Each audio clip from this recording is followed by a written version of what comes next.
I almost didn't hit record on this one. Actually, I've been sitting here for 20 minutes staring at that on button, feeling like a complete hypocrite. My desk is a mess. I have 14 tabs open and I just spent 20 minutes researching the best way to organize a bookshelf I haven't touched in 3 years.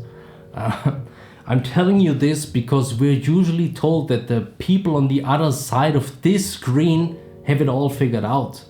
We don't. I don't. But I did figure out one thing tonight while I was avoiding this video. We've been lied to. Our parents, our teachers, every hustle influencer with a supercar, they all told us the same thing. If you aren't doing the work, it's because you're lazy. You just lack willpower. You don't want it bad enough. How has that worked out for you? Because for me, all that willpower talk just turned into a voice in my head that just gets louder every time I fail. It makes the task feel like this massive, jagged mountain. You stand at the bottom looking up, and the sheer height of it, it's crushing. So you look at your phone, you scroll, not because you're lazy, but because you're trying to survive the feeling of being inadequate. A few years back, no, it was probably 4, maybe 5 years ago, I was at that point where I couldn't even open my laptop. I would just sit there, hands on the keys, and my heart would actually start racing. I felt like a fraud. I thought if I can't even write a 500-word email, I would never going to build anything meaningful.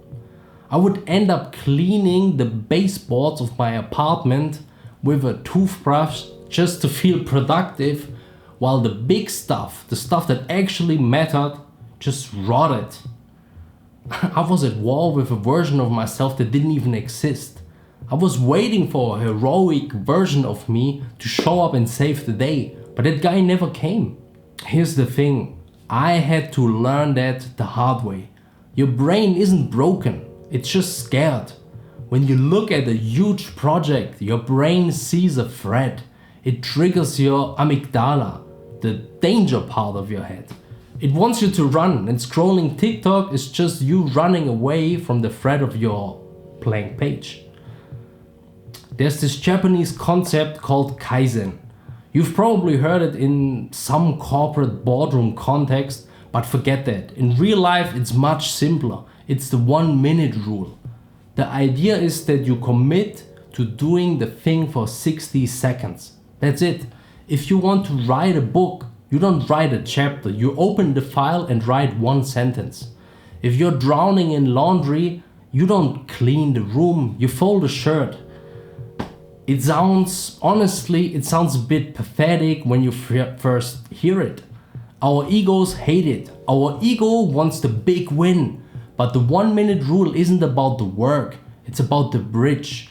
You're sneaking past your own brain's alarm system. A 1-minute task is too small for your brain to be afraid of. You're not leaping across a canyon, you're just taking 1 step onto the bridge. And once you're on the bridge, momentum usually takes over. And if it doesn't, if you stop after 60 seconds, that is still a win. You showed up, you kept the promise to yourself. Look, I'm still figuring this out. Some days I still only give 1 minute. And that's all I have in the tank. But I want you to try something tonight.